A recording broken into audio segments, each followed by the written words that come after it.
সিলেটে বন্যা পরিস্থিতির আরও অবনতি, পানিবন্দী ৭ লাখ মানুষ। ২০২২ সালে সিলেটের স্মরণকালে ভয়াবহ বন্যা হয়। এবারের বন্যা ২ বছরের আগের সেই স্মৃতি মনে করিয়ে দিতে যাচ্ছে সিলেটবাসীকে। সিলেটে গত ২৪ ঘন্টায় বৃষ্টি কিছুটা কমেছে, তবে অব্যাহত রয়েছে পাহাড়ি ঢল। এতে বন্যা পরিস্থিতিও আরও অবনতি হয়েছে, প্লাবিত হচ্ছে নতুন নতুন এলাকা।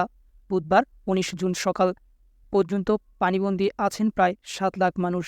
সিলেটের সীমান্তবর্তী ৫ উপজেলা গোয়াইনঘাট, কানাইঘাট, জৈন্তপুর, কোম্পানীগঞ্জ এবং জাকিগঞ্জের পাশাপাশি বন্যা ছড়িয়ে পড়েছে সদর, দক্ষিণ সুরমা, বিশ্বনাথ, ফেঞ্চুগঞ্জ, গোপালগঞ্জ এবং বালাগঞ্জ উপজেলায়।